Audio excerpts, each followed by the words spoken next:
So there are a lot of people out there that poo-poo dairy, and for many, many years I was one of them. I was like, dairy-free this, dairy-free that. And while I do agree that some people can't tolerate dairy, if you can't, you probably have parasites and you probably need to work on your liver.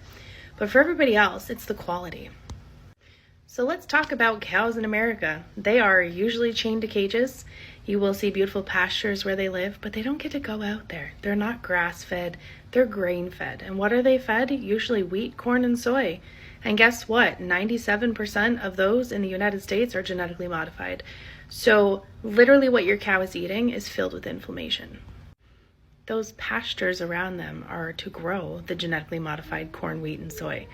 And what do you do to keep that going? You spray Roundup on it. Guess what Roundup does? Causes the C word.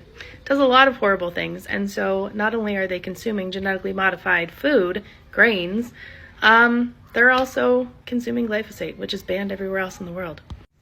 And of course, we can talk about the fact that they literally produce babies over and over again. And in order to do that and to continue with the milk production, they're given synthetic hormones. So you're also consuming that.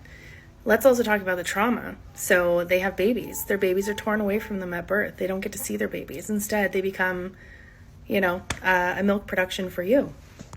So I'm saying all of this, and the easiest answer would be to say go dairy free. But I actually consume dairy, and I love dairy, and I would argue with you that it's actually a superfood. So here's a list of all of the benefits of consuming raw dairy, specifically the milk.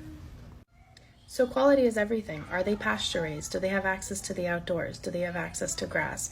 In the winter, what do they eat? Do they eat hay? Some places will supplement some grains, obviously, because if you live in a wintry place, it's kind of hard to get grass all year long. Do their babies stay with them? So here's the cool thing. So God made cows, in my opinion, for milk.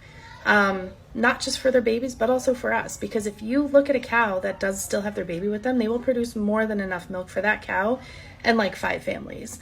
They are milk machines. If they're grass-fed, if they're not dealing with PTSD of having their babies ripped away, they will produce enough milk to go around. Milk is one of the very few sources of foods that contain vitamin D. Consuming raw milk, especially from A2 casein, can lower your cholesterol. It can lower your blood pressure. It contains omega-3, which can help reduce inflammation in your body. And that's just to name a few. Now, I'm not poo-pooing any type of grass-fed, pasture-raised raw milk. I think they're both great, but you do have A1 and A2 casein, which come from different cows. A2 in general seems to be better broken down and metabolized for those that might have sensitivity to dairy. In fact, many people who have lactose intolerance can tolerate A2 raw milk just fine, like my son, and actually do quite well with it. And let me one-up that and talk about grass-fed raw butter, because that has omega-3, which reduces inflammation. It's packed with tons of minerals. It has something called lauric acid, which is also found in coconut oil and breast milk, and that actually helps to clear up blemishes on your skin, reduces inflammation on the skin. It has butyrate, so that's one of my favorite products from Body Bio, but butyrate actually reduces inflammation and helps to promote a healthy gut lining. So if I could teach you anything in life, it would be to eat more butter.